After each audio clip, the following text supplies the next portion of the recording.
Welcome back to World Crisis Radio, Webster Tarpley, Washington, D.C. Now, a couple of notes on the European austerity wars. The reactionary, Tory, conservative government of Great Britain with Cameron and the lamentable Clegg is now under attack because their lunatic plan to triple the tuition and fees to attend a British university from, I think, £4,000 to £12,000. And this simply means that the working class is shut out. Oxford and Cambridge go back to what they were, the preserve of aristocrats, the nobility, the big bourgeoisie, what have you, but the middle class is going to have a very hard time, and for the workers and the poor, forget it. So it is class war by plutocrats. That's what we see here in the United States as well. But over there are some people who realize that they are the victims, the target of such class war. There's no other way to describe it. So Cameron, of course, reactionary Tory. Clegg was the guy who promised that he would abolish these fees to attend Oxford, Cambridge, the red brick provincial universities, University of London, and all the rest of it. So Clegg is now the big traitor. It actually confirms the tradition of the Liberal Democratic Party, going back to Lloyd George, right? The Liberal Party were the ones, after all, who basically pushed the British into World War I and kept them there, and it came out destroyed, never recovered after World War I, nor did it deserve to. Notice also, this is your future. If people from the lower income brackets are going to be denied higher education, that is exactly what the reactionary Charles Murray is working on over at the American Enterprise Institute. And it may be the Republicans bring this forward. They're also Watergating the Strayer University, the University of Phoenix, and all the rest of them. These are not ideal institutions, but they do provide a way for people to get a college degree and some college credit.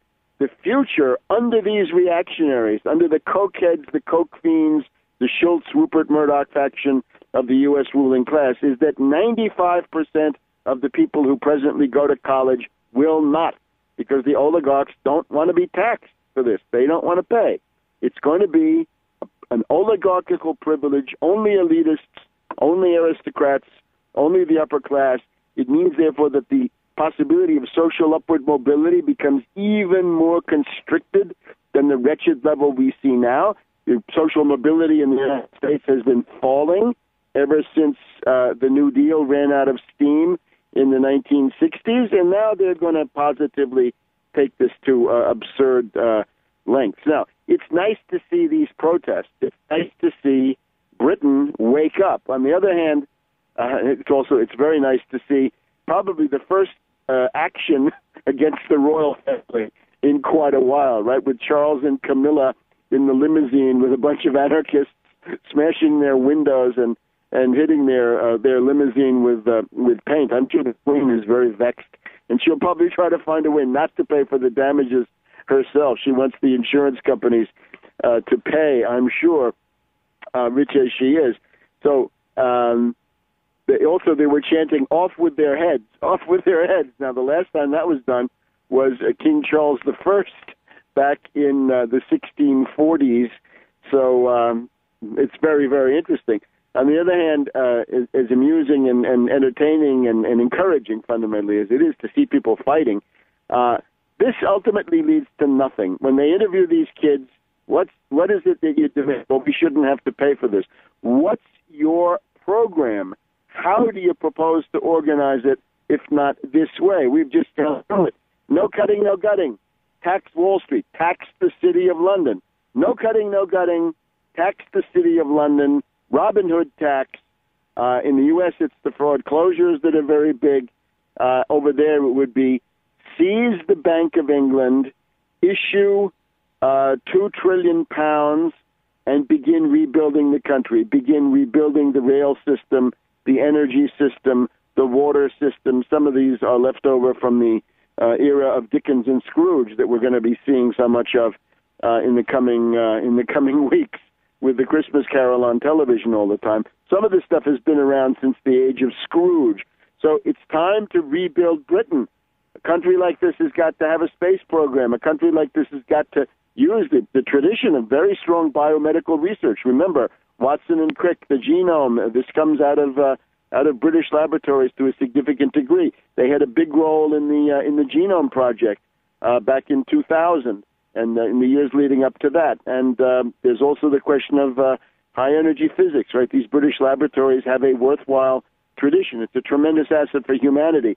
We cannot allow Cameron and Clegg to take that down. Hitler didn't succeed. Why should Cameron and Clegg?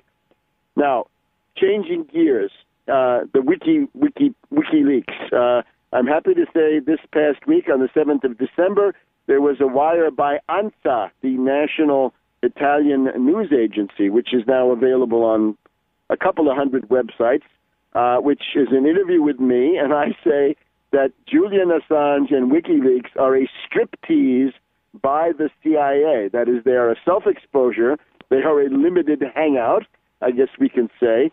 And the targeting of people like Berlusconi and Putin is absolutely lawful. It is absolutely targeted because this is the big strategic challenge in the critical Eurasian area.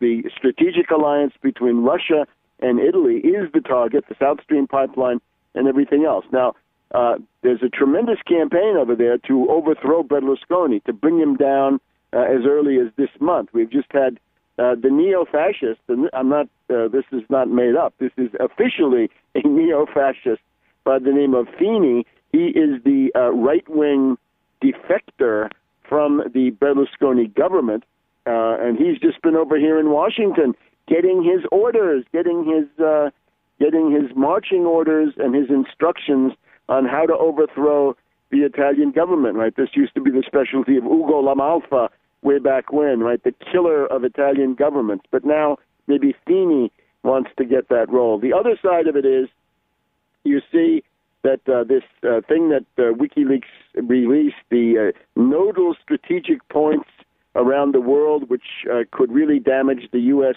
strategic position. Putting this out like an engraved invitation. Please bring on the Espionage Act of 1917.